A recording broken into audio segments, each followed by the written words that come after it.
Welcome to the Westerosi Free Folk Podcast. I'm Ryan. As always, I'm here with Mark. How's it going, guys? We've got a good episode today. We got our stump questions. We got some rapid fire predictions for Mark here. And as always, we got our episode review.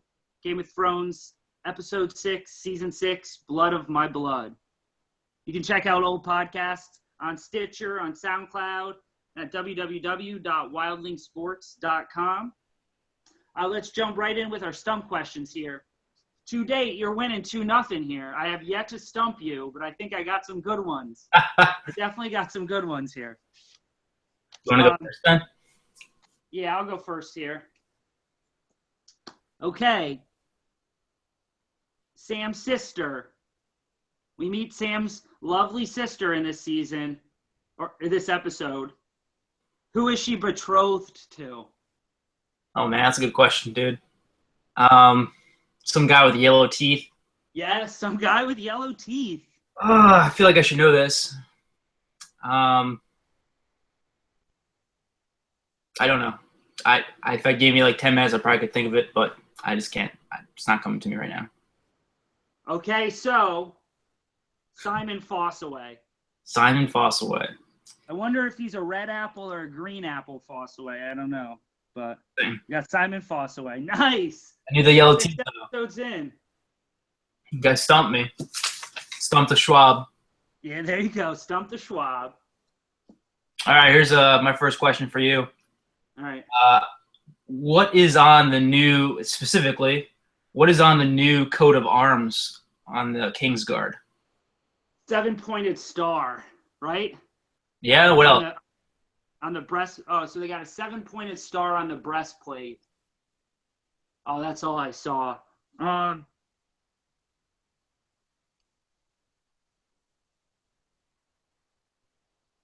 Is there like a stag on there? Close. A rose? I don't know, man. What is it? Bell on this one. Okay, Shane Bell. It's a 7-pointed star, and in the middle of it is the crown. Oh, the crown. Okay. In between the crown and the faith. Yeah, that's smart. That was a good one. They focused in on that pretty good. Yeah, For my first thought too, that it was like the stag crown, but it's typical. That Renly wore for those few episodes. Yeah. And then Tommen wears too. He has like a staggy crown too. Oh yeah, he does. I think Joffrey had a little bit of a different crown those seasons with him. Yeah. Okay. How many Kingsguard were with Tommen? 5. Oh, stumped you again. 4. Oh, jeez. We got Wouldn't that count Jamie though? Is number 5? Oh yeah, Jamie would count as number 5, but I don't think he was with Tommen though. Okay. All right. There. That was so we were trying to count after the episode. They had 4 there, and we'll get into that scene a little bit later. But yeah, it was interesting to see the Kingsguard basically, doing something that their Lord Commander has absolutely no idea where they are. It shows you how awesome of a Kingsguard Jaime Lannister's been. Yeah, exactly, and a Lord Commander. with these no-name Kingsguard. I mean, we know Jaime and we know the Mountain, but that's it. Yeah, I mean, that's something that the show really hasn't done that good of a job on is making the Kingsguard pretty badass. Yeah. Only a few here and there. Yeah, we got Barristan, we got Meryn Trant. I don't think if we Did the Hound for a bit? Oh yeah, we did have the Hound for a bit there too. I think that was it. I don't think they've really given us any others. All right, you got one more for me here? All right, yeah, I came up with a few more. One of them is really easy. I'm not going to give it to you. One is, I think, pretty hard, but it's not exactly from this episode. So I'm not going to give you that one. Okay. So I'm going to ask you specifically, what is the sigil of House Tarly? Oh, what is it? Oh, my God. Sigil. Is it a horn? A horn? A horn? That's not right. Is it a horn? No. No, I was thinking Hornhill. I can name, all their family members and their sword and Heartsbane, but not their sigil, apparently. Uh, What's the sigil of Tarly? Technically, it's a striding huntsman, but you can. Oh, I would accept it bow hunter. bow hunter. Okay. Because God, they don't really mention that. Sunshot Nelly from 75 yards. Oh, that's right, Dickin, expert marksman. Okay, so today you still maintain a 2-point lead there, 4-2. We stumped each other, I think, on all 4 of those there. Yeah, we're stepping up our game. We're getting a little tougher. So let's move in. I got some rapid fire for you here. I'm going to give you a name. We got some rapid fire predictions. You just tell me whether you think this character's going to be alive or dead at the end of the season, off the top of your head. Ready. Theon. Alive. Ramsay. Dead. Loras. Dead. Jaime. Alive. Marjorie. Alive. Yara, a.k.a. Asha. Alive. The Waif. Dead. Jaqen. Alive. Rickon. Dead. Brienne. Alive. And lastly, Gilly. I could definitely go without any more Gilly scenes, but I'm going to say that she will be alive. She's going to be a cook in the kitchens of Hornhill. Yes, that's right. What is the threat to her life? I think that's going to be the spin-off show for Gilly. Yeah, actually, no, she's not going to be there because Sam left with her. But that could have been a good. I think they missed an opportunity for a spin-off show there. We had Hell's Kitchen, got a bunch of other shows. Maybe we get Gilly's Kitchen or Wildling Kitchen. I'm sure it would have had a tremendous amount of viewership. Maybe making her some week-old venison there. Maybe Hot Pie can get on the action. Oh, yeah, we got Hot Pie and Gilly. This is really rounded into form here. All right, so let's jump into an episode review here. Blood of My Blood. Overall, I thought it was a good episode. With the past few seasons, and even in some of their better seasons right in the middle, and season 1 a little bit, not to the extent. I think there's a little bit of a dip after the mid-season point. 6, 7, I think it kind of dips down and then comes back up 8, 9, 10. We always know 9's really good, but they've been trying to kind of, I think, extend that out to 8 and 10 the past few seasons. But overall, for an episode 6, kind of in the middle there, I thought it was good. I'd probably give it around a 7 out of 10 overall. Thought it had some good scenes. Some good setup scenes for ending in the season. First episode, we really didn't have a major character die in either. We got some good kind of reunions here throughout this episode as well, of family members kind of battling against each other. So I thought it was a good episode. A little bit slow. Some of the scenes I think were a little bit dragged out, but overall it was strong. I agree. Upon immediate viewership, I was somewhat disappointed in the episode, but upon second viewing, I grew to appreciate the writing and the reunions that we did see, and the fact that it was still a setup episode, but it's moved the story forward more than the story has been moving forward in the past few seasons, really. I mean, if you think about it, we know Arya is no longer going to be kind of hopefully stuck in Braavos in the House of the Undying. We know Benjen's fate. Yeah, I feel like they flipped King's Landing kind of completely there on its head. Yeah. In a scene there too. Cersei and Jaime no longer have complete power or control over the situation at all. They kind of been pushed to the side. We have the Blackfish making a grand return. The phrase coming back. Yeah. I thought, upon second viewing, I thought it was a rather good episode.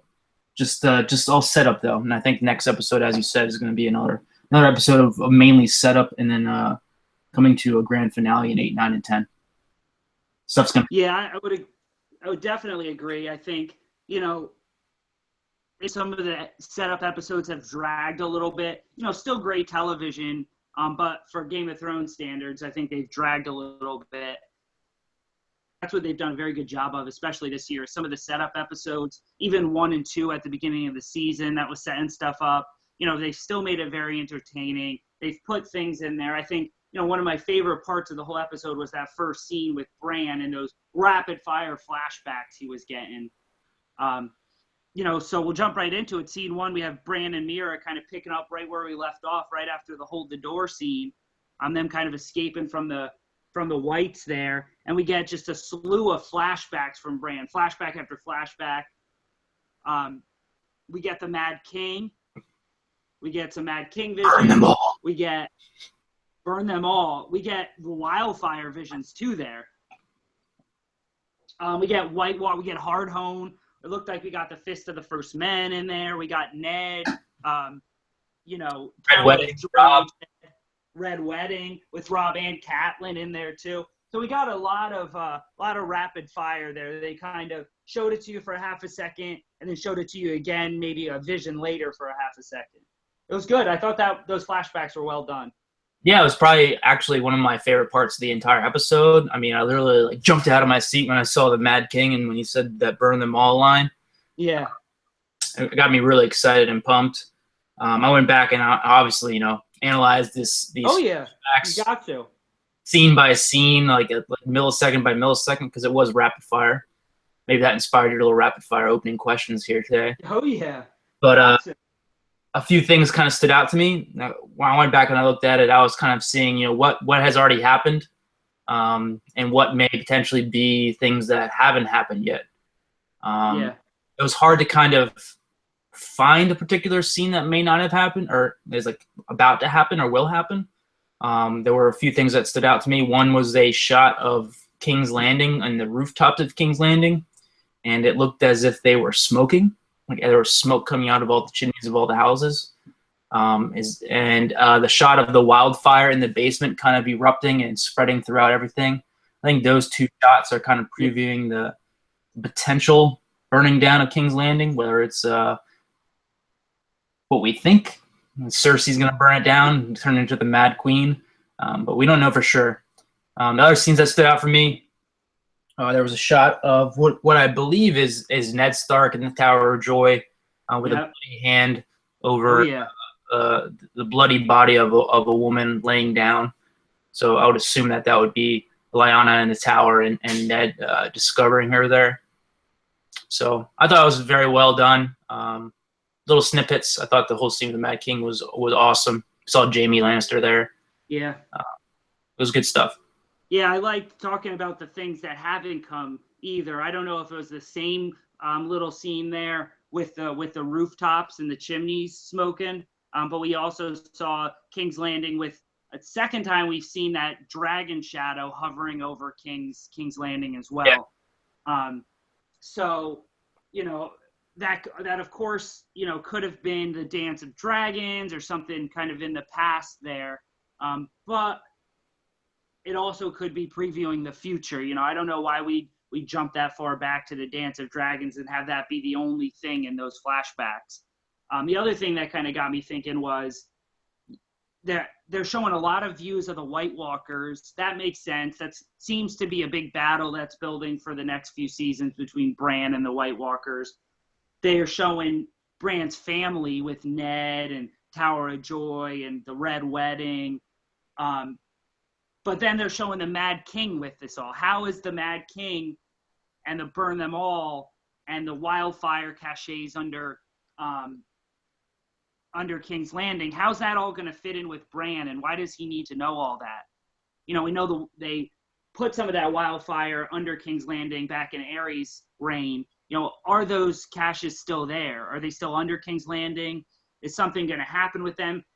Are the White Walkers going to make it to King's Landing? Is Bran going to need to use those wildfire buckets that probably are still hidden there?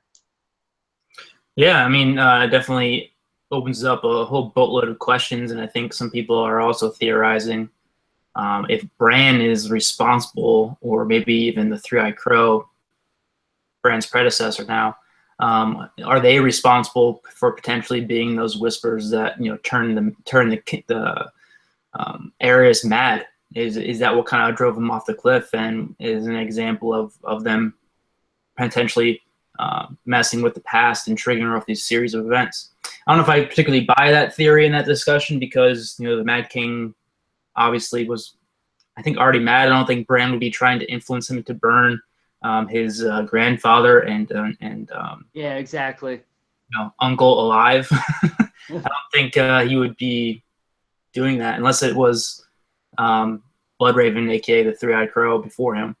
Yeah, Um, what do you think? I never gave that much thought.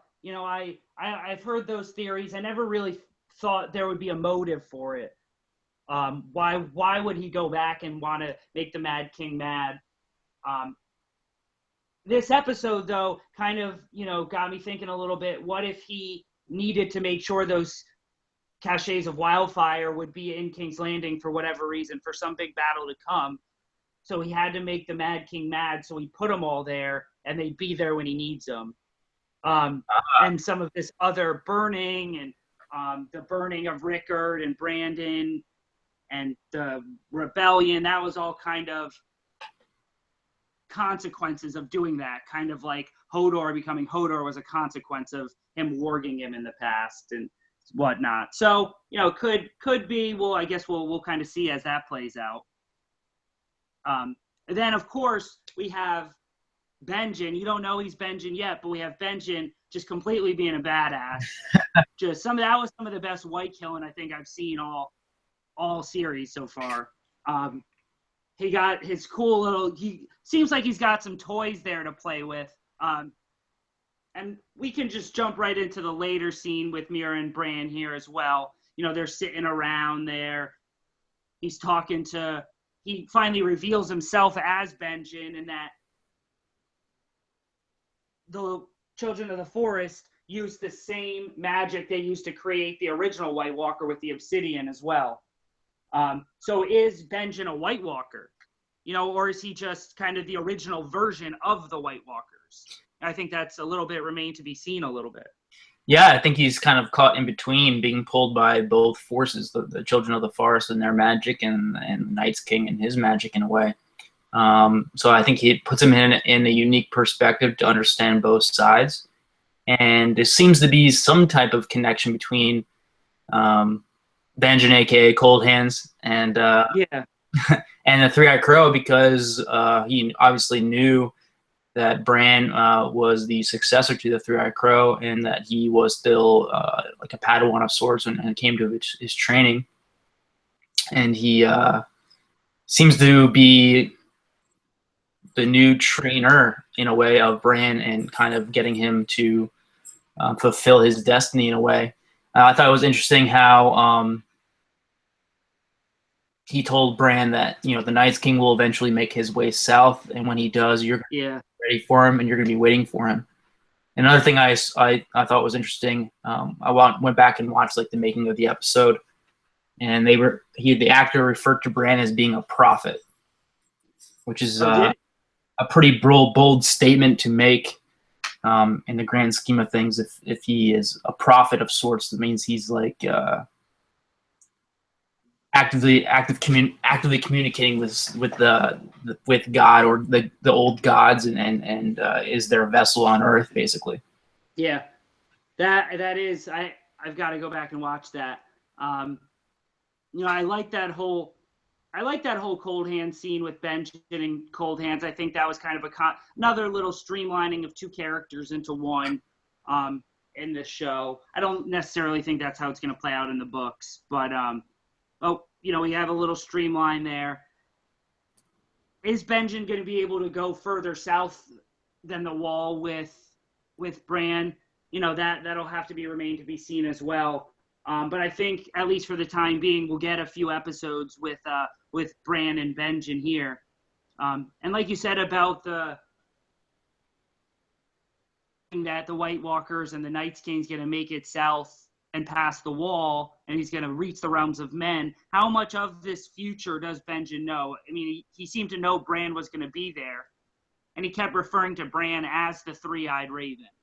So Bran has become the new Three-Eyed Raven almost. How long has there just been the succession of Three-Eyed Ravens? And what are they, are they the complete opposite of the White Walkers?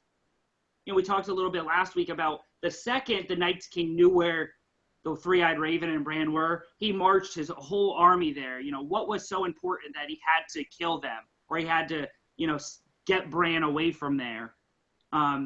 So, what weapon does Bran have against them? What can he use against the White Walkers that's going to be so helpful against them? I think that'll definitely be an interesting storyline in the future.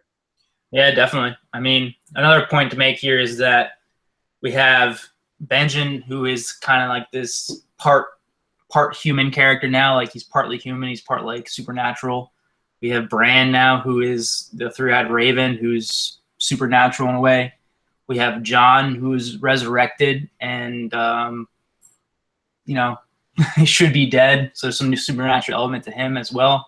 We have Arya, which I'm sure we'll get into here in a little bit. Potentially still might become a faceless man, which would make her have some supernatural ability. The Starks are becoming like this little Marvel Avengers superhero force to take on the Night's King and all the dead. Yeah, they certainly are, and I think that the other interesting thing was they were able to bring Benjen back. Clearly, he says the Night King killed him, or sliced him open and was waiting for him to turn, and then the Children of the Forest killed him or saved him with the obsidian. Didn't necessarily save the living him, but saved him from turning. Yeah. Is there something in the Stark blood? Was the original Night King a Stark, and that's why the Children of the Forest magic worked on the original Night King? I think that might play a factor in the future too. Yeah, definitely. Definitely is something to the Stark name. Yeah, absolutely. I mean, we have stuff with the Targaryens and their blood and the dragons. I think we're absolutely going to have stuff with the Starks too. I don't think there's any way we're not going to have something with the Stark blood. Whatever it is, probably remain to be seen a little bit, but there's going to be something with the blood there. All right. Do you have anything else about Bran and Meera and Benjen? No, I thought you brought up some really good points about can Benjen actually make it to the South? Is he going to be able to go past the wall, or is he perpetually stuck north of the wall? Yeah, and what's gonna happen with him? Is he only gonna be in a 1 or 2 episode little arc here, and then Benjen's gonna be gone from us? Yeah, he's the new Hodor. Yeah, he is. They we've been waiting for this Benjen return, and we finally got it, and it was good. It was great. I'd love to see Benjen again. Sad he's dead. I'm definitely sad Benjen's dead. I'm glad to see he's still walking around, though, and using his own mind. I thought it was a nice touch, too, how his features, if you looked at his hands, it looked like very frostbitten and like a dark, almost black color. Yeah. His face, partially decaying. He actually kind of resembles the walkers in a way. Oh, yeah, he does. Let's go on to next scene here. We get Sam and Gilly traveling to Horn Hill, and we'll just weave that in with the scene after as well, dinner with the Tarleys. We get Sam and Gilly traveling. We get the nice little dinner scene. Sam meets his mom and sister there, and we get this whole big dinner with Randall. We get the dinner with Talia and Dickon. It was a really interesting dinner. Randall is he's just such a dick. Oh my God.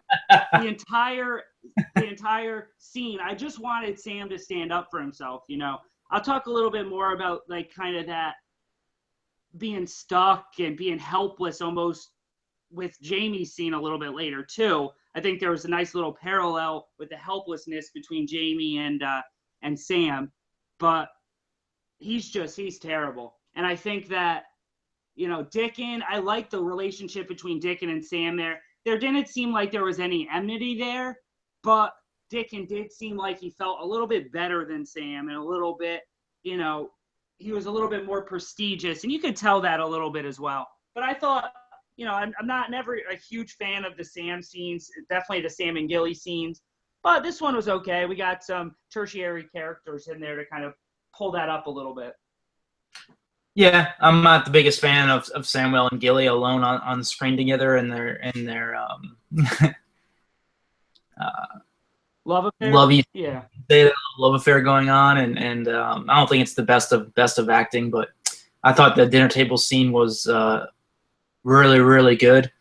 I thought Randall Tarley was, you know, an actor, and the scene was well written, where it kind of lived up to the expectations we had about the character as being just this uber hard ass that's like Tywin Lannister times 10 in terms of how he views and treats his firstborn son and heir, who he's basically stripped of all land and title and heritage and sent to the wall to hopefully die. I mean, how much more bad can you treat a kid? Yeah. I mean, I was waiting. We see Randall there, like, you know, just kind of eating and watching everything, watching Gilly not be able to use her utensils and just kind of observing. And I'm waiting for it. And then when Sam goes to get another piece of bread and he says, "You're not fat enough already," I was like, okay, here we go. Randall's here. Randall's making an appearance. And then he just proceeds to obviously basically denounce Sam and every little decision he's made, and then he just tears into Gilly about he deduces that and she's a wildling, and how he is disgracing the family name, and you know he didn't expect him to stoop this low. I put two together that, you know, she was what's that brothel's name? Molestown whore, but I never thought you'd stoop so low as bringing a wildling whore. Pretty powerful breakdown there by Randall. Yeah, I like the you know, I also like, we were talking about the relationship between Dickon and Sam. You know, they highlight the fact that Sam doesn't know that it takes a week to cure the meat there. He says, "Was this from today's catch?" And they all kind of laugh at him, like, "Oh no, you know, we haven't had a chance to cure it. It's from last week." You know, so obviously Sam doesn't really know what's going on in their world. But then at the same time, Dickon asks Sam, "Oh, or do you hunt deer or boar or whatever north of the wall?" And he's like, "No, just squirrels. There's no deer north of the wall." I mean, Dickon, if he was put in Sam's situation, he has no idea what's going on there either. Yeah. So you could just tell they're on complete opposite sides of the universe there, literally and figuratively. So, you know, I think that's going to be an interesting relationship. And when Randall says he'll never wield that sword, when he was talking about Heartsbane, you almost knew that at some point Sam's going to wield that sword. I don't know what he's going to do with it yet, but he's going to do something with Heartsbane there. Yeah, they definitely put an importance on Heartsbane. That was one of the trivia questions I had for you, but I knew you'd answer it correctly. That's why I didn't give it to you. Yeah. They obviously went there specifically for the sword because it's one of the few Valyrian blades that are left in the world. So Yeah. it's going to have a super important role in the war to come. Whether Sam's going to wield it, is Sam really going to wield a Valyrian sword? He could barely even pick it up. I thought he was going to drop it or like stab himself. It was really awkward, just him taking it off its stag or elkhorn pedestal. Another parallel you brought up the sheer opposite lives that Dickon and Samuel have had. Gilly brings up the fact that, you know, he's a great warrior. He's killed a Thenn, he's killed a White Walker, and Dickon just laughs. Those don't. I noticed though that Randall didn't say anything. He just kind of had this look on her face, like he was reading Gilly if she was telling the truth, and I think he realized she was telling the truth. But just shows you again, you know, they're in the Reach. It's well south of the wall. They haven't really, you know, been threatened by winter yet, and they have no idea what's coming. Yeah, They don't. I mean, and you could tell Randall was still very like a shrewd man in that scene too. They made him, I like the character a lot. They made him obviously, a mean guy, and he's obviously, a kind of a terrible person there. But you could also tell that he was very shrewd the way he deduces the fact that Gilly was a wildling just by the fact that she said we went south. Nobody else at the table picked up on that except for Randall. Very Tywin-esque. Yeah, exactly. And you also could tell that he was just kind of surveying everything at the beginning. He knew Gilly was obviously of low birth. I think anybody at that table knew she was of low birth. But they made him into a very shrewd character. You could tell, he's been known around the kingdom. Stannis says in an earlier season that he's one of the best military minds in the Seven Kingdoms. And you can tell just in that scene that he's obviously a very smart man. This brings me to the other trivia question I had for you. I was going to ask you what Randall Tarley's actual claim to fame is as being unique in the Seven Kingdoms and in Robert's Rebellion. Battle of Ashford. You got it. Mace Tyrell takes all the glory for that, though. But everybody knows it was Mr. Randall Tarley that led the van there. Yep, only person to defeat Robert. Yeah, he was, and that's important to know because we have they have Horn Hill, and they're obviously a bannerman of the Reach. So I think it'll be interesting, especially if the Tyrell forces come into play. What's going to happen? We have this whole big army in the Reach that has been mixed up in the War of Five Kings a little bit, but not as much as some of the West or the North, obviously. The Vale hasn't been touched at all, but have a very large force. They have the second largest, I think Cersei says, in the Seven Kingdoms. And how much of a play is Randall going to have later on? I don't think this is the last we see him. I think we'll see him definitely go after Heartsbane. I think we'll see him send either Dickon or he'll go himself after Heartsbane. I mean, they say it's been in the family for 500 years, right around the time of the Doom of Valyria. So, he's going after that. I don't know how much we're really going to get to see Old Town then. Is Sam really going to go to Old Town, or is he just going to kind of try to go back to the wall there? Yeah, it'll be interesting. They're kind of running out of time for Sam to actually become a maester. I mean, doesn't that take a long time? Yeah, it takes years and years. Yeah, so I don't understand how that is possible in the grand scheme of things. I feel like he's going to play some other important role. Maybe he just goes to Old Town to find information, and once he finds that information, he's going to return. But I don't see him becoming a maester in time for this, unless they're going to really accelerate the whole storyline forward as quick as possible, because Sam's a bookworm, yeah. But I just don't see it. Yeah, neither do I. I don't think we'll get to see him. Maybe we see him forge a link. Maybe we see him forge 2 links of a chain there in time. But I don't think we'll see him forge a full chain, which begs the question, if he does go to Old Town, is he ever going to make it north again? We see him and Jon say goodbye, and we see a lot of heartfelt goodbyes. And whenever I see a nice heartfelt goodbye, I always think, is this the last time these characters are going to see each other? And we see that again later in the episode in King's Landing as well. But overall, especially for a Sam and Gilly scene, I thought this was well done. We met some really interesting characters, and I think this storyline's going a place where I'm looking forward to a future Sam and Gilly scene for the first time in a while. Yeah, the taking of the sword and the role that Heartsbane's going to play, and who's actually going to wield it. It's going to be interesting. And I mean that whole dinner, I just wanted Sam to stand up for himself, and that's I think that's absolutely where the producers were going. They wanted you to root for Sam to stand up for himself there. Obviously, he doesn't at the table in front of Randall, but he takes the sword, which is going to probably hurt Randall the most there, is taking that sword. Will he be able to stand up to Randall if they meet each other in the future? I think he will. especially if Gilly or Little Sam is threatened there. I think he'll finally stone up and stand up to his dad. All right, so let's move to King's Landing. We get Tommen, the High Sparrow, little chat there, and then we get Tommen and Marjorie. We get Tommen and Marjorie speaking inside the Sept of Baelor there. Marjorie and the High Sparrow have been scheming since the beginning here.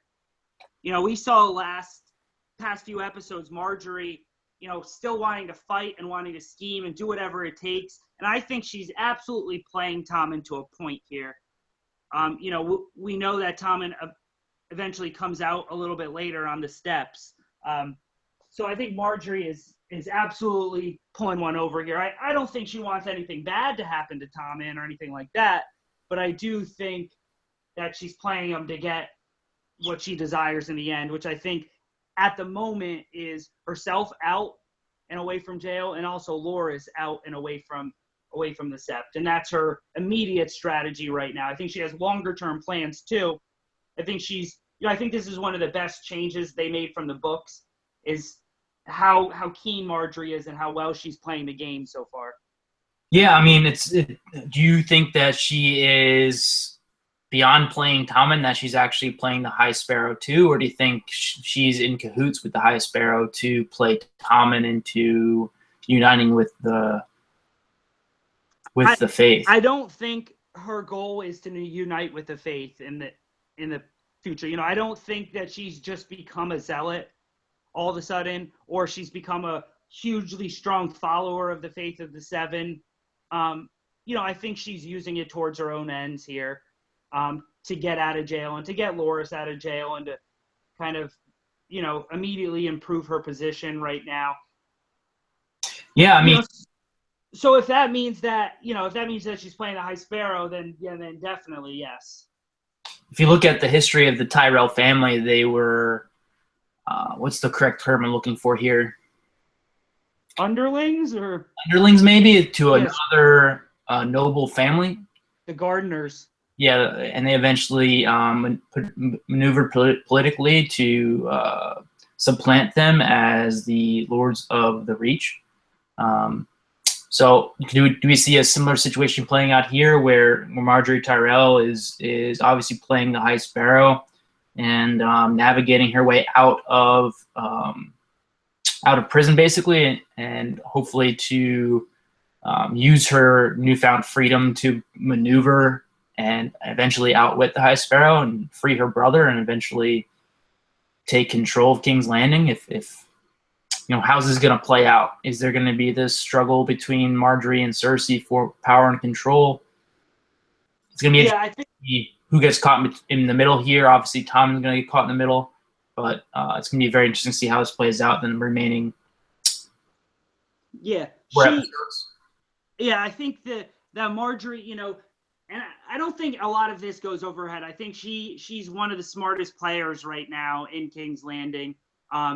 You know, I think that obviously her current moves have gone against Olenna. You know, at least at face value, it looks like Olenna's a little bit upset and Mace is a little bit upset. But if you think about it in the long run, at least right now, it seems like they need Tommen and they need Cersei to a point. You know, they need Tommen to be legitimate. A lot of their power comes from the Lannisters, or Tommen, quote unquote, Baratheon here. You know, if all of a sudden Tommen's not a Baratheon and he's a bastard, then Marjorie's not a queen. You know, so they need them to a point. But she's also growing in love from the people. You know, her star just keeps rising, Marjorie, right now. So what happens in a year or 2 years after her star is continuing on the rise? If Cersei and Tommen, you know, they somehow leave, they either die or something happens to them, and Marjorie is, you know, either she's given birth to an heir at that point. Now all of a sudden the Tyrells are in pretty much complete power in King's Landing. Yeah. And they would have no one's at that point going to come in and try and take it away from them. You know, there's nobody left now that Jamie is I don't want to say disgraced a little bit, but almost a little bit disgraced in King's Landing. Not that he wasn't before, to some people, but so let's just let's jump right into the next scene in King's Landing. We get Mace, leading his army in typical Mace fashion here. We get a great speech by Mace. Jamie, just the look on Jamie's face, I thought was great. He was just like, Mace, come on, let's just stop. Let's go. We just need to go take care of this. Okay, you're embarrassing yourself. But we got Mace and Jamie kind of coming up there. We talked last week that we didn't think the High Sparrow, or 2 weeks ago, that we didn't think the High Sparrow wanted to do a Walk of Atonement with Marge. And that he wanted to rule through Tommen and Marge, which it seems like that's definitely what he's doing. We were a little bit off about the chaos ensuing, and that's what he wanted. But, he pretty much, without the death and destruction, he had everything planned out. He knew exactly what was going to happen. And the High Sparrow, they've really underestimated him for a while here. Yeah, I agree. The High Sparrow definitely played them all for a fool, and he used the cards he had in his back pocket, basically, with his undermining of Tommen and recruitment of Tommen to unite with the faith. Again, the Baylor, the Blessed reference. And also to kind of pull Marjorie on board, even though she's not really on board. He's kind of, not only now does he have the crown, he now has the support of the full support of the people now, and their love of Marjorie is kind of shown through. I thought when Mace brought his army up to the steps and Tommen finally came out, he had no idea what he's doing. He had no idea what was even going on. Mm-hmm. And Olenna kind of comes out of her carriage and basically starts giving commands, and has the army back down, or tells Mace to have the army back down. Yeah. And then he's like, "What's happening? What is going on?" Yeah. And like, "We're losing, you fool." Basically telling him you're an idiot. Yeah. Well, that scene to me was basically just like Mace being like, having no idea what was going on, and basically going, "Mommy, what's happening? Mommy, tell me what to do," basically. And I thought that was really well done. Yep. I liked, the disappointment in Jamie, basically, too. The fact that they've been underestimating the High Sparrow so much, and to see Tommen walk out with 4 of Jamie's Kingsguard around him, and have the new armor on that obviously Jamie had no idea was happening. And obviously he didn't know where 4 of his 5 or 6 Kingsguard members were at this point. It just shows how far out of the loop Jamie's become, and how just deeply he's underestimated these people, and just the helplessness Jamie kind of felt in that point. I really felt bad for him there. Yeah, it's such an unstable situation. Which goes to show how out of touch he is with everything. And I didn't see that in the immediate scene after this one where Jamie's being stripped of the Kingsguard. I didn't see that one coming. It kind of caught me by surprise that Tommen's stripping him of being Kingsguard, in a scene reminiscent of Joffrey stripping Barristan Selmy of being a Kingsguard. It's all Jamie has ever known, but in reality, he's been like one of the worst Kingsguard ever. I mean, we have to go back and study the history of the Kingsguard, but has there ever been anyone worse than Jamie Lannister? I mean, in terms of breaking vows, of doing things against the crown, it's mind-boggling. Yeah, really. I mean, he kills Aerys. Obviously, that's the big one. But then again, he doesn't tell anybody why he killed them, which is completing his Kingsguard vow of not releasing the king's secrets, or not telling the king's secrets, even though I think people would look at him a lot differently if they knew why he killed them. So, there's a kingdom. Yeah, but there's a point for him there, but there's about 5 points deduction for killing the king, the one person you're sworn to protect. He's a false brother that's gonna burn in 7 hells. Yes. But that scene of him being dismissed from the Kingsguard next, that was, for me, that was so hard to watch and so sad for me. Jamie's one of my favorite characters, Jamie the noble, Jamie the reverent here. I don't think he's done anything wrong so far, in my opinion anyway, through all 5.5 seasons. So I think it was, I don't want to say it was harder for me to watch than the Hodor scene, because it wasn't. But Hodor there had a heroic ending. Hodor, he's dying obviously, but he's got this heroicness to him, holding the door there. Jaime, he's losing everything he ever wanted. He's losing his one last chance at honor, like he says to Tywin, and he's just got this helplessness to him. He's just helpless, kind of versus the heroicness of Hodor, and it was just kind of complete opposite, but still just very hard to watch for me there. Yeah, the scene afterwards, Jaime's with Cersei, and they're kind of talking about what just happened and how they've been outmaneuvered and how things are going to move forward. Obviously, Jaime's sent off to Riverrun, which I'm really looking forward to. Next episode. You got a collision course there with Jaime and Brienne. Yeah, and Jaime and the Blackfish too. So I'm super pumped to see that come to light and kind of see Jaime take his rightful seat as kind of heir to Casterly Rock and command of really the Lannister army. It's been a long time coming. It's what Tywin always wanted for him. Yeah, Tywin never really wanted him to be a member of the Kingsguard. And going back to 2 seasons ago, Tywin basically asking him to take a seat at Casterly Rock, giving him a Valyrian steel blade, and Jaime decides that he's going to fulfill his duty and his oath to the Kingsguard. And now that purpose in his life is now gone. Yeah, he the scene with Jaime and Cersei as well. We talked about final goodbyes, and to me, that little scene with Jaime and Cersei there and their goodbye to each other really felt like that could be the last time that they see each other. I'm not sure if it will. I think we both have some similar theories about maybe how Cersei's gonna meet her demise. I personally think Jaime's gonna be the one to end up killing her in the end.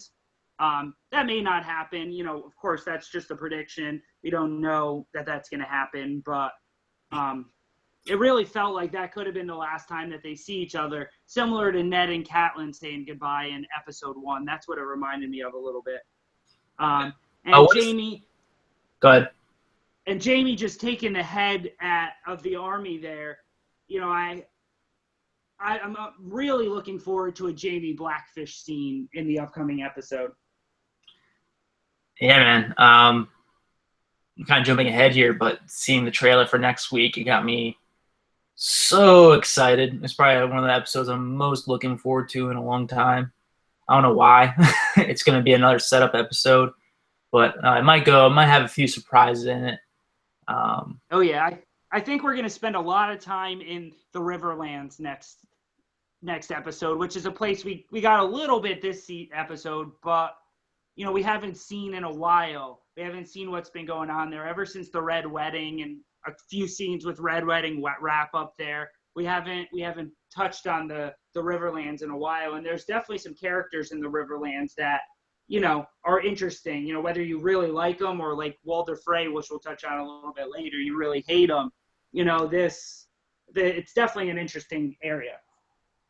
Yeah, super pumped. We have Brienne coming to the Riverlands. We have the Blackfish there. We have Edmure heading to the Riverlands.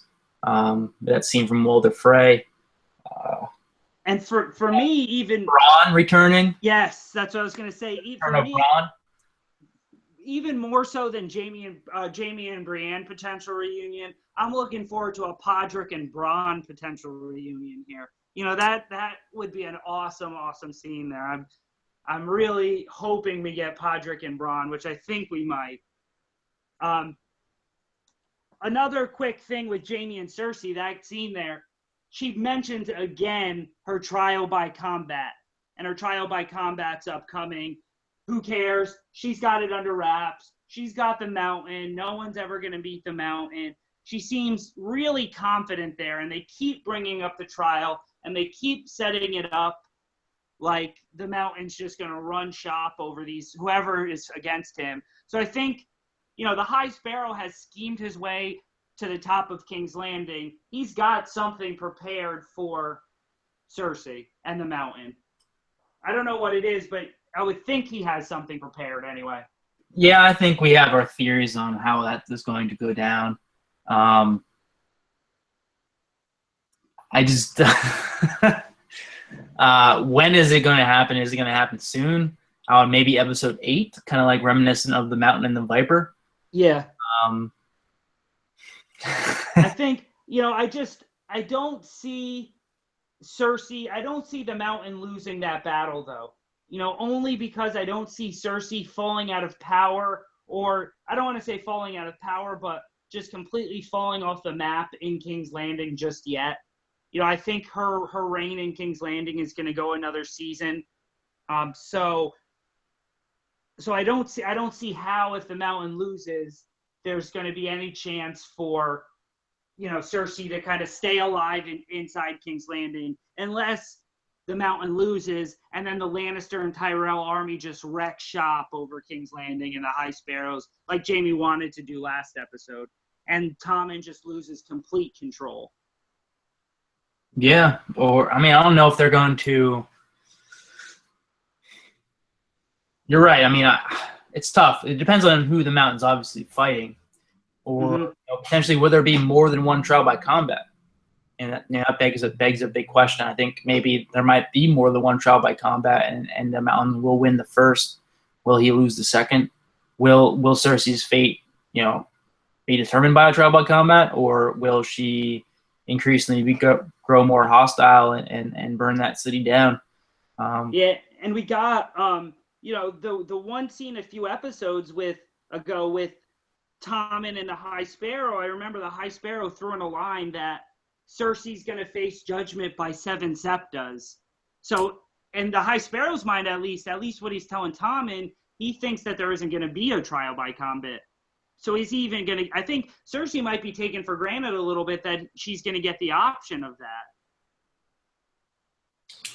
Yeah. They're going to be a trial by 7 maybe too, which I think would be extremely interesting to watch here.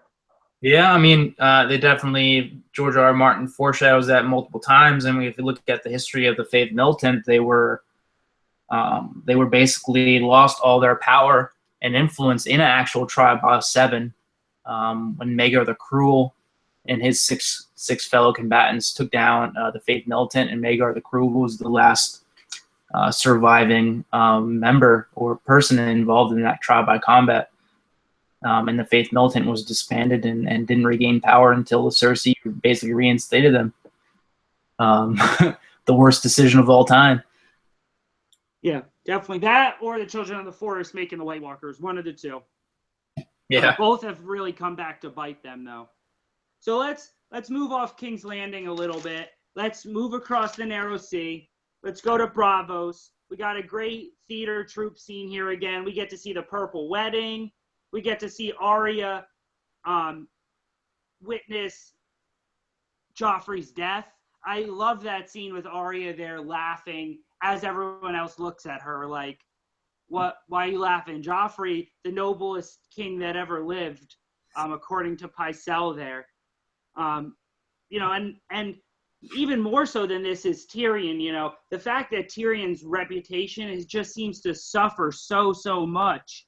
It reminded me of the scene when Tyrion first met Dany, and he says, you can't bring Jorah to Westeros. His reputation is so bad that you just can't have him by your side. And now all of a sudden that may come into play with Tyrion as well.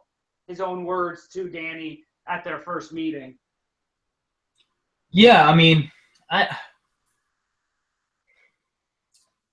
I thought it was interesting to play within the play here how the people of Braavos are experiencing this little tidbit of Westerosi history here and what went down under Joffrey and his reign. It's a lot different than what actually happened, and I think Arya realizes that. Oh, yeah. It's definitely interesting to see how the audience reacts to the play itself and how it's been organized by the playwrights. that created it to be not what actually happened in a way, for Yeah. comedy rather than for actual drama and tragedy. Yeah, Lady and I was Crane thinking, obviously is kind of on the outskirts of that whole debate about the integrity of the play because it's everyone yeah, against Lady Crane. yeah, and I mean, basically, you also have the fact that Cersei and them, Cersei and the Tyrells and everything, they're still kind of in power in King's Landing. Um, so how much does that influence the playwright's decisions that, hey, we can make Ned look terrible, we can make Tyrion look terrible. They're not currently in power right now. So let's make them look terrible. The people that are in power, make them look great. And there we go. Then we won't have any issues moving forward. But like you said, I think Arya was able to recognize the fact that it was just so different by their perception of Joffrey and their perception of Ned last week. And Cersei obviously too. And then obviously we have Arya backstage. She poisons the wine, or she poisons the rum originally, and then eventually she knocks it out of Lady Crane's hands there. I thought that was a very well done scene. I liked just the way Arya talked after that, after she knocked the rum out. You could tell what was going through Lady Crane's heads there. You could tell that she knew Arya was a faceless man there, and I thought that was well done. Maybe not so well done for Arya in the future, but well done from a producer standpoint. Yeah, I thought the scene was well done. I like the conversation that Arya had with Lady Crane, where you have Lady Crane, who's obviously a very, very good actress that made a living off of portraying other people, and Arya is attempting to become a faceless man, where she assumes all these roles, but as an assassin. And I think Lady Crane kind of notices that Arya is very good at acting and saying things and basically telling lies, and basically tells her that she does have that gift. The scene afterwards, the wave is obviously there. She sees it happen. She goes immediately to Jaqen H'ghar, tells him that it was as she expected it to happen. And here's where the big debate happens. Is Arya actually on the outs here? Is she going to be? Obviously, she's going to be hunted down by the waif. But what is Jaqen H'ghar's intention? Jaqen H'ghar, obviously, yes, he has a thing for Arya. He likes Arya. She has many gifts. She's made mistakes. But does he like the waif more than Arya? I mean, he has disdain for the waif too. Is this just a big test between Arya and the waif to see who's actually going to be his successor and become a faceless man? Is this like a huge game for him where, if Arya proves herself that this was actually her test, will she question some of the things she goes on and is she able to kill the waif and kind of take her place? Is this how Arya is going to actually become a faceless man, or is it actually Arya deciding doesn't have anything to do with this? Yeah, because that's exactly what I was thinking as well. How much of this is a test for Arya, and how much of it is also a test for the waif, though, too? Because you always, throughout the whole thing, we've been seeing Arya try to become no one. She can't have emotions. She can't think about her own life. But then we have the waif who, she's taking so much joy in the fact that she's going to go hunt down Arya. That's not very no one-esque there. And Jaqen notices that, I think, that the waif, she wants to go kill Arya. She is very, almost jealous of Arya in old scenes. So how much of that does he see in the waif, and how much of a test is this for the waif, just like it is for Arya? And I could see this going so many different ways here. I think that Arya's safe. At least in my opinion, I think Arya's safe, and she'll be on it, at least for another season, probably until the end of the show. At the end of the show is anybody's guess, but I don't think she's going anywhere yet. But I think we'll get to see a little matchup between her and the waif here. I hope it's well done. I hope it's not just a quick fight and then Arya is able to beat her, because we've seen time and time again that the waif, has been able to best Arya in these physical combats, these sword fights, no matter what they're up against. But we get Needle back too. We get a little Needle action going, so I think, that could help swing things a little bit too. And Jaqen says, no matter what, another face is going to be added to the wall. So if she kills the waif, is that the face? Or is he going to be happy with that face being added to the wall? Because, again, that's a face. A face is a face. Yeah. I was going to make that point. Yeah, I think it's going to be interesting. Or, is Jaqen going to, is he going to kind of intervene there in the future? I think this plot line can go so many different ways. I think the most likely is Arya besting the waif, Jaqen getting his face, and then Arya kind of being on her way. But I think it could go any different way here. Yeah, I think the scene will be amazing. I think it's going to be one of the more powerful scenes of this season, the Waif and Arya showdown. I definitely don't see it lasting, being this brief little fight. I think it's going to be long. It's going to be drawn out. And Arya's going to best her in some clever way. I don't think she can physically beat the Waif. Yeah. Very interested to see how it's actually going to go down and how Arya is eventually going to get the upper hand. In terms of shock and awe, how crazy would it be if Arya actually meets her demise here? How big of a twist would that actually be by George R.R. Martin? I think that, don't see it happening, but, imagine it happen. Yeah, I keep thinking that all these these big main characters are safe. And we've, Jon, though he died last season, he still came back, so he was essentially safe. But, I think one of these upper top 10 characters here, especially people that are fan favorites, are going to meet their demise at the end of this year. Everyone's expecting, I think, Ramsay to go a little bit. People are maybe expecting the High Sparrow to go.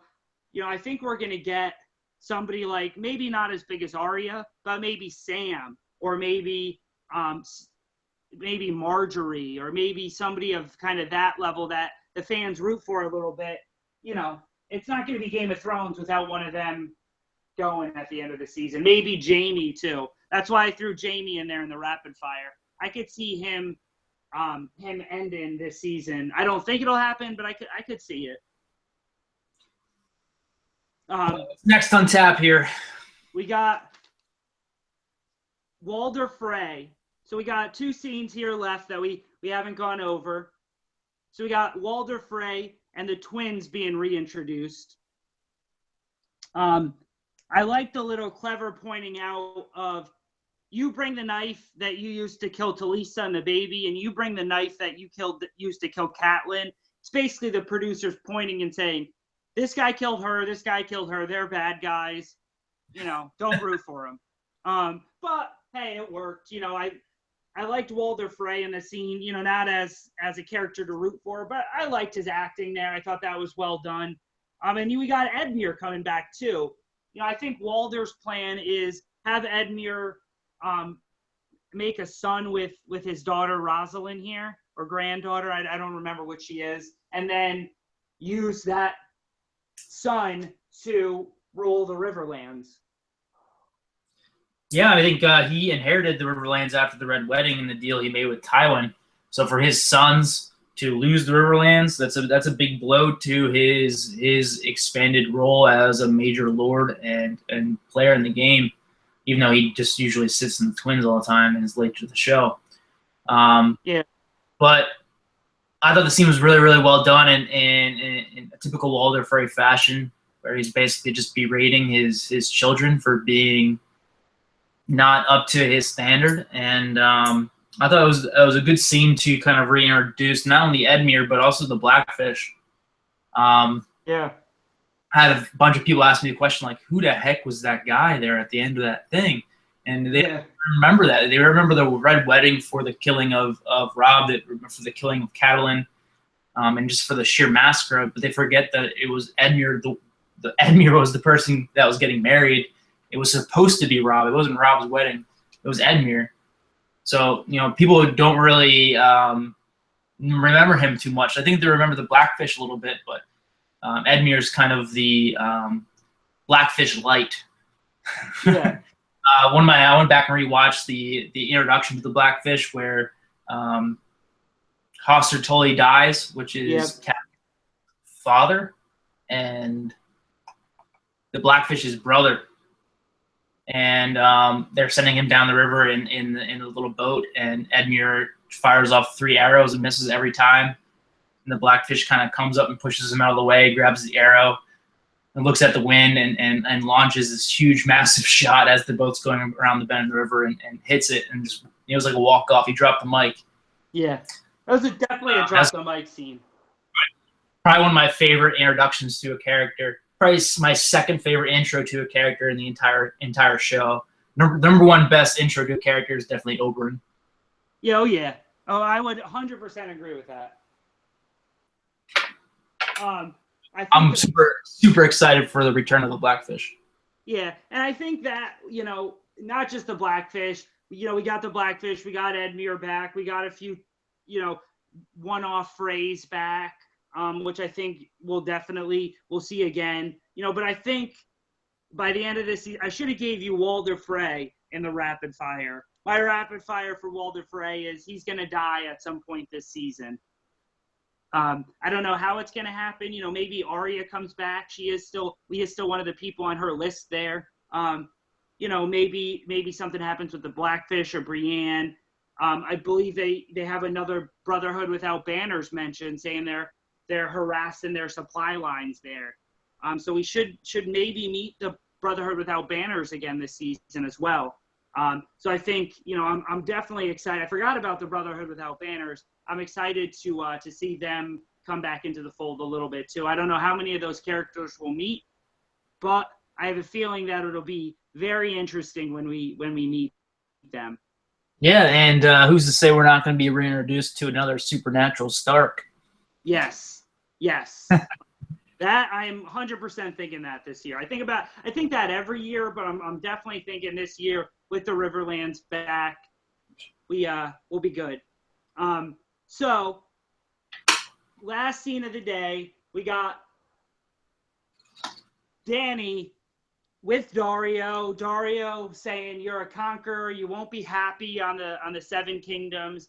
And Drogon makes his reappearance here. Drogon just gets bigger and bigger every season. I think the last few seasons I've started to think, there's no way he can get bigger than that, and then he just does. And I'm sure next year he'll be bigger too. And the fact that she used Drogo's speech, I just thought that was so well done there. I liked how she dropped the, we'll rape their women and we'll enslave them or take their gods back to Vaes Dothrak. She pulled out some of the lines from the speech, but she gave basically the main parts there, and I thought that was a great callback. She had mentioned it a little bit in the Vaes Dothrak scene earlier this season, so I really enjoyed that scene there, and I liked the close up of the dragon too. I thought that was interesting. Yeah, we finally see the stallion that will mount the world in Drogon. Yes. And you think about it, their whole power structure is about strength and about a warrior or cow being able to ride his horse, and Khaleesi Daenerys basically has the best possible mount she could have. She has a dragon is basically destined to be one of the largest dragons of all time, and is going to conquer Westeros. So I was pretty pumped about that whole scene, and if you go back and rewatch season 1 and rewatch the Khal Drogo scene where they're in Vaes Dothrak and the assassin's tied up and he comes inside and he gives that awesome speech. Pretty powerful scene, and obviously, this scene echoed that. And you're right, she basically channeled almost the exact words that Khal Drogo used. So I thought it was a great way to end the episode. Great scene, and finally moving her storyline forward. They're talking about conquering Westeros, and all she now needs is some ships. And if you look at for next weekend, looks like Theon and Yara are in Volantis. It does. It looks like they are making their way towards Danny. And I thought it was interesting. We just need 1,000 ships, says Daario, maybe at least 1,000. And Euron is building 1,000 ships. So I think we're at a collision course for the Ironborn and Danny and Meereen there. I think it'll be interesting to see, Danny come back to Meereen and see what plays out there. I think, they were also playing a little bit with the speech, the time is now.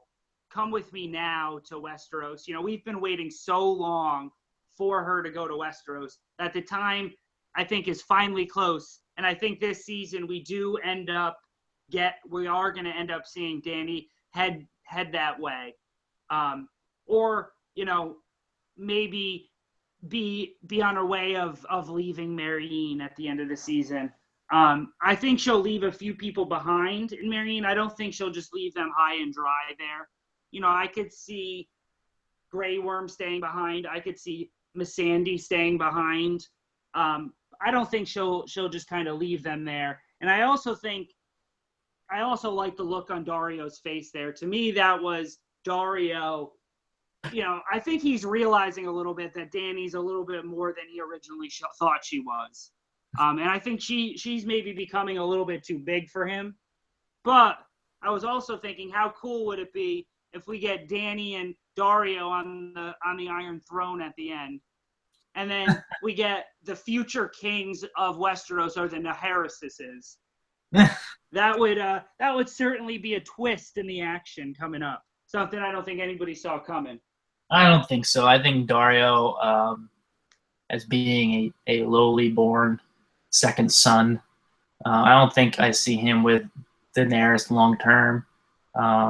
She's going to have to make a political alliance of some sorts in when she arrives in Westeros to unite the Seven Kingdoms. So I don't see her, obviously, with Daario on the Iron Throne. I'm not even sure if I see Daenerys on the Iron Throne. Yeah, I think her battle's north there. Yeah, her battle's north, and we might see some other characters arrive soon that might potentially have a greater claim than Danny. Yeah, I think that the other thing I was thinking would be interesting, if Yara and Theon do get to Westeros or do get to Meereen and meet up with Danny, are they just going to say, hey, use our ships? That doesn't sound like the Ironborn, and that doesn't sound like them. They're going to try to make some type of agreement with Danny. And, could Theon and Danny eventually get married? Or could that be some type of alliance that's formed? Danny doesn't think she'll be able to have children. So will the fact that Theon, has lost his manhood, is that really even going to matter to her? She's got her own little paramour there with Daario. So could we see a political alliance between Theon and Danny? I don't think that's 100% likely there, but I could see an avenue where it definitely goes that way. Yeah, it's going to be interesting to be seen where that goes. I think they definitely are the ships that are going to bring them to Westeros. They drop the line next week that, they're going to return to the Iron Islands and kill Euron. What better way to upseat Euron than to basically steal his entire plan? Yeah, and have Danny on your side. I mean, Euron really is going to lose a lot of backing there if Danny's on Theon and Yara's side. He loses everything, basically, he promised to them. Anything else about this episode or anything else about the future episodes? I think next week's going to, like you said, going to be a little bit of a setup episode, but I think it's going to be a good one, and I think we're in for a few surprises next week. Yeah, next week we're going to see Jon and Sansa on their mission across the north, trying to rally the northern houses behind the Stark banner again. Based on the preview, it looks like they go to Bear Island of the Mormonts, and it looks like they go to House Glover. It looks pretty intense. I'm really looking forward to it. we have a return to the Riverlands, and we get to see the Blackfish and Jamie meet, maybe Brienne, Pod, and also Braun. And other things I'm looking forward to next week. Obviously, Arya and the Waif and their showdown, whether it happens next week or the week after that, it has to happen soon. Yeah. And the episode is called A Broken Man. Yes. And that can be applied to a whole host of characters, whether it's Theon, whether it's Loras, whether it's Edmure, whether it's a certain a certain brother we've been looking forward to potentially seeing. It could mean a whole host of things. So I think we're in for a few surprises next week. Absolutely. So you guys, once again, you can email us at wildlinksports@gmail.com. You can check us out on Stitcher or SoundCloud, or you can email us at wildlinksports@gmail.com. Thanks for listening, guys. Later.